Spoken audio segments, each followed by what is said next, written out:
नमस्कार दोस्तों, मैं आपका दोस्त पुनीत और आप देख रहे हैं आपका यूट्यूब चैनल डिफेंस अस्त्र। दोस्तों, आज हम इस वीडियो में भारत का modern fighter jet Dassault Rafale और भारत का बैकबोन सुखोई सू-30 एमकेआई के बीच एक डॉग फाइट कंपैरिजन करने वाले हैं। दोस्तों, यह कंपैरिजन बियॉन्ड विजुअल रेंज यानी बीवीआर और विजुअल रेंज कॉम्बैट का होगा। दोस्तों, हम इस वीडियो में जानेंगे कि आखिर कौन सा फाइटर जेट बीवीआर और विजुअल रेंज कॉम्बैट में बेहतर है। तो चलिए दोस्तों, वीडियो को स्टार्ट करते हैं। दोस्तों, हम बियॉन्ड विजुअल रेंज और विजुअल रेंज कॉम्बैट का कंपैरिजन करने से पहले जो इन फाइटर जेट के मेन पॉइंट है, पहले हम इन्हें डिस्कस कर लेते हैं। तो पहले बात कर लेते हैं हम इनके रडार सिस्टम की। राफेल फाइटर जेट में थेल्स का RBE-2A ऐसा रडार लगा हुआ है। इस रडार सिस्टम की रेंज 200 किलोमीटर की है, यानी 2 मीटर स्क्वायर टारगेट को लेकर। यानी यह रडार सिस्टम 2 मीटर स्क्वायर के किसी भी टारगेट को 200 किलोमीटर की रेंज में ट्रैक कर सकता है और साथ ही यह रडार सिस्टम एक साथ 40 टारगेट को ट्रैक कर सकता है और 4 से 8 टारगेट को एक साथ इंगेज कर सकता है। वहीं सू-30 एमकेआई में NO11M बार स्पेशल रडार लगा हुआ है। इस रडार सिस्टम की रेंज 200 किलोमीटर की है, यानी 4 मीटर स्क्वायर टारगेट को लेकर। यानी यह रडार सिस्टम 4 मीटर स्क्वायर के किसी भी टारगेट को 200 किलोमीटर की रेंज में ट्रैक कर सकता है और 1 मीटर स्क्वायर के किसी भी टारगेट को 110 किलोमीटर की रेंज में ट्रैक कर सकता है। तो NO11M बार्स रडार एक बार में 15 टारगेट को ट्रैक कर सकता है और 4 टारगेट को एक साथ इंगेज कर सकता है। दोस्तों, देखें तो यहाँ पर भी राफेल का रडार ज़्यादा बेहतर है सू-30 एमकेआई के रडार से। तो रडार सिस्टम में राफेल विनर साबित होता है। दोस्तों, अब हम इनके अगले पॉइंट, इनके सेफ्टी फंक्शन के बारे में बात कर लेते हैं, जो डॉग फाइट में काफ़ी अहम भूमिका निभाते हैं। तो राफेल फाइटर जेट में स्पेक्ट्रा का इलेक्ट्रॉनिक वॉरफेयर सूट लगा हुआ है। इस सूट के अंदर ही missile approach warning system MEWS, radar warning receiver RWR, laser warning receiver LWR, inbuilt jammer system, यह सब सेंसर इसके सूट में लगे हुए हैं, जो राफेल की डॉग फाइट में काफ़ी अहम भूमिका निभाते हैं।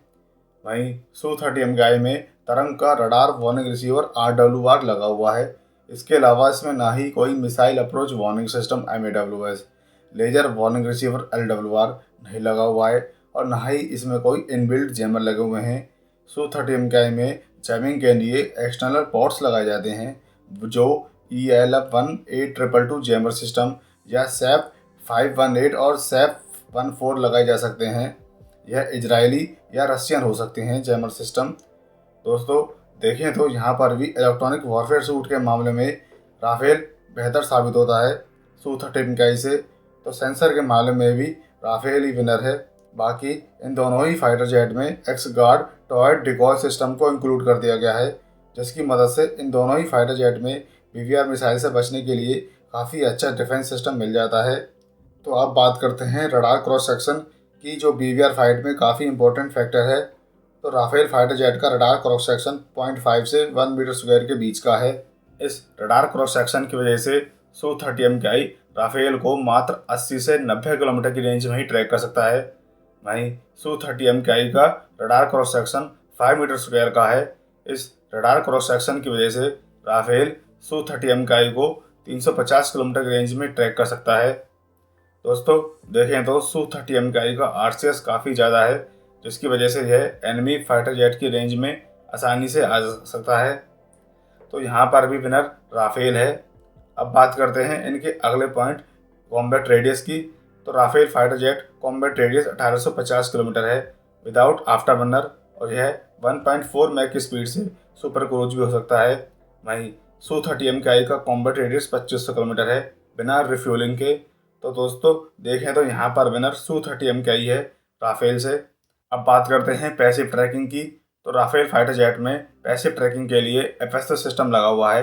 इसके IST सिस्टम की रेंज 100 किलोमीटर है, जिसकी मदद से आप स्टेल्थ टारगेट को 100 किलोमीटर की रेंज में ट्रैक कर सकते हो। वहीं सू-30 एमकेआई में पैसिव ट्रैकिंग के लिए OLS-30 सेंसर लगा हुआ है। इसकी मैक्सिमम रेंज 90 किलोमीटर है। इसकी मदद से सू-30 एमकेआई 90 किलोमीटर की रेंज में स्टेल्थ टारगेट को ट्रैक कर सकता है। तो देखें दोस्तों, यहाँ पर भी राफेल का FSO सिस्टम काफ़ी बेहतर है सू-30 एमकेआई से। तो यहाँ पर भी विनर राफेल ही है। अब बात करते हैं हम इनके वेपन्स की। जो बियॉन्ड विजुअल रेंज यानी कि BVR में इस्तेमाल किए जाएंगे। तो राफेल फाइटर जेट में BVR के लिए मीका EM मिसाइल का इस्तेमाल किया जाएगा। इस मिसाइल की रेंज 80 किलोमीटर है। इसके अलावा राफेल में BVR के लिए मीटियोर मिसाइल का इस्तेमाल किया जाएगा, जिसकी मैक्सिमम रेंज 150 से 200 किलोमीटर है और इस मिसाइल का नो एस्केप जोन 60 किलोमीटर का है। वहीं Su-30MKI में BVR के लिए जिन मिसाइलों का इस्तेमाल किया जाएगा वो है R-27ET मिसाइल, R-27ER मिसाइल। जो R-27ET मिसाइल है, इस मिसाइल की रेंज 100 किलोमीटर है। इस मिसाइल की खास बात यह है कि यह मिसाइल टारगेट अटैक के लिए खुद के IR सेंसर का इस्तेमाल करती है, जिसकी वजह से दुश्मन के फाइटर जेट को रडार वार्निंग नहीं आती है। वहीं इस मिसाइल के अगेंस्ट में राफेल की बात करें तो राफेल में missile approach warning system MAWS लगा हुआ है, जिसकी मदद से राफेल इस मिसाइल को ट्रैक कर लेगा।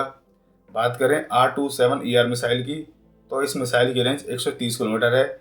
इस मिसाइल में सेमी एक्टिव गाइडेंस को यूज़ किया गया है। इनके अलावा Su-30MKI में R-77 मिसाइल और अस्त्र मार्क 1 मिसाइल को यूज़ किया गया है। इन दोनों ही मिसाइलों की रेंज 110 किलोमीटर है। तो दोस्तों यहाँ पर भी देखें तो BVR मिसाइल में राफेल ही विनर बनता है Su-30MKI से, पर यदि कॉम्बैट मीडियम रेंज में होता है तो राफेल R-77 मिसाइल की रेंज में आ जाएगा, तो मुकाबला काफ़ी कड़ा हो सकता है। बाकी बात करें हम इन दोनों फाइटर जेट के पेलोड ले जाने की क्षमता की, तो राफेल फाइटर जेट में 14 हार्ड पॉइंट लगे हुए हैं और यह अपने साथ 9500 किलो का पेलोड ले जा सकता है। वहीं Su-30MKI में 12 हार्ड पॉइंट लगे हुए हैं और यह अपने साथ 8130 किलो का पेलोड ले जा सकता है। तो दोस्तों देखें तो यहाँ पर भी राफेल Su-30MKI से बेहतर है। राफेल Su-30MKI से ज़्यादा एयर टू एयर मिसाइल को कैरी कर सकता है। तो यहाँ पर भी बियॉन्ड विजुअल रेंज में राफेल विनर साबित होता है Su-30MKI से। अब बात करते हैं with in visual range combat की। दोस्तों विजुअल रेंज कॉम्बैट में फाइटर जेट की पावर और मैन्यूवरेबिलिटी सबसे बड़ा फैक्टर होती है। तो पहले हम इन चीज़ों के बारे में बात कर लेते हैं। जो एयरक्राफ्ट इंजन होते हैं वो पावर को जनरेट करते हैं, जिस पर एयरक्राफ्ट की एनर्जी डिपेंड रहती है। जब हम फाइटर जेट की एनर्जी की बात करते हैं तो यह कंबाइंड पोटेंशियल और काइनेटिक एनर्जी होती है। काइनेटिक एनर्जी डिपेंड करती है फाइटर जेट के मास और स्पीड पर, वहीं पर जो पोटेंशियल एनर्जी होती है वो डिपेंड होती है फाइटर जेट के मास पर, उस पर लगने वाली ग्रेविटी पर और एल्टीट्यूड पर। तो फाइटर जेट की जो एनर्जी होती है वह विजुअल रेंज कॉम्बैट में काफ़ी इंपॉर्टेंट होती है। तो यहाँ पर हम फाइटर जेट की ग्रेविटी को चेंज नहीं कर सकते और ना ही फाइटर जेट के मास को चेंज कर सकते हैं, लेकिन हम फाइटर जेट की स्पीड और उसके एल्टीट्यूड को चेंज कर सकते हैं। तो अगर सेम फाइटर जेट हैं, दोनों का मास सेम होगा, तो अगर दोनों डिफरेंट एल्टीट्यूड पर फ्लाई कर रहे हैं तो एक हाई एल्टीट्यूड पर है एक फाइटर जेट और एक लोअर एल्टीट्यूड पर फाइटर जेट है, लेकिन जो लो एल्टीट्यूड पर वाले की स्पीड है वो ज़्यादा है और हाई एल्टीट्यूड पर उसकी स्पीड कम है, तो दोनों की एनर्जी सेम हो सकती है। तो स्पीड को कंट्रोल करने के लिए आपको ज़्यादा पावर चाहिए। फाइटर जेट जितना हैवी होगा उतनी ही पावर लगेगी फाइटर जेट की स्पीड को बढ़ाने में। तो जो हैवी फाइटर जेट होते हैं उन्हें डॉग फाइट के लिए अच्छा नहीं माना जाता है। तो इस वजह से हम कह सकते हैं कि Su-30MKI एक हैवी फाइटर जेट है राफेल के सामने। इस वजह से Su-30MKI को ज़्यादा एनर्जी लगेगी राफेल के सामने। लेकिन एक और इम्पोर्टेंट चीज़ यह है कि राफेल भी एक डेल्टा विंग फाइटर जेट है, जिसकी वजह से राफेल को भी एनर्जी को बढ़ाने में मुश्किल होगी। तो देखें तो चीज़ें यहाँ पर भी बैलेंस हो जाती हैं। अब बात करते हैं हम इनके with in visual range combat में यूज़ होने वाली मिसाइल की। तो राफेल फाइटर जेट में विजुअल रेंज कॉम्बैट के लिए मीका मिसाइल का इस्तेमाल किया गया है। इस मिसाइल की रेंज 60 से 80 किलोमीटर है और साथ ही यह मिसाइल 75 डिग्री एंगल में और बोर्ड शॉट देने में सक्षम है। राफेल में हेलमेट माउंटेड डिस्प्ले लगी हुई है, जिसकी मदद से यह ऑफ बोर्ड शॉट दे सकता है। वहीं पर विजुअल रेंज कॉम्बैट के लिए Su-30MKI में R-73 मिसाइल का इस्तेमाल किया गया है। इस मिसाइल की रेंज 30 किलोमीटर है और यह मिसाइल 45 डिग्री एंगल के साथ ऑफ बोर्ड शॉट देने में सक्षम है। इसके साथ ही Su-30MKI में भी हेलमेट माउंटेड डिस्प्ले लगी हुई है, जिसकी मदद से Su-30MKI भी ऑफ बोर्ड शॉट दे सकता है। तो देखें तो विजुअल रेंज कॉम्बैट में प्लस पॉइंट राफेल को मिलता है, लेकिन Su-30MKI से भी मीका मिसाइल को टेस्ट किया गया है, तो चीज़ें यहाँ पर भी बैलेंस हो जाती हैं। तो दोस्तों देखें तो विजुअल रेंज कॉम्बैट बराबरी का नज़र आता है। कुछ चीज़ों में राफेल बेहतर है Su-30MKI से और कुछ चीज़ों में Su-30MKI बेहतर है राफेल से। इसके अलावा राफेल फाइटर जेट का एंगल ऑफ अटैक 90 से 100 डिग्री का है और वहीं Su-30MKI का एंगल ऑफ अटैक 180 डिग्री का है। Su-30MKI थ्रस्ट वेक्टरिंग को यूज़ करते हुए 180 डिग्री एंगल से अटैक कर सकता है, लेकिन राफेल भी अपनी एनर्जी को बढ़ाकर ऐसा करने में सक्षम है। तो दोस्तों देखें तो विजुअल रेंज कॉम्बैट लगभग टाई नज़र आता है। बाकी डॉग फाइट पायलट की काबिलियत पर भी निर्भर करता है कि वो कैसे डॉग फाइट में इन चीज़ों को हैंडल कर पाता है। तो एयर टू एयर कॉम्बैट में बियॉन्ड विजुअल रेंज में राफेल विनर है Su-30 MKI से, लेकिन with in visual range combat में मुकाबला टाई है। तो दोस्तों आपको क्या कहना है इन दोनों ही फाइटर जेट को लेकर, आप मुझे कमेंट करके बता सकते हो और मैं कोशिश करूंगा आपके कमेंट का रिप्लाई करने की। आपको आज का वीडियो पसंद आया तो वीडियो को लाइक कीजिएगा और चैनल को सब्सक्राइब कीजिएगा। मिलते हैं हम आपसे अगले वीडियो में, तब तक के लिए नमस्कार, जय हिंद।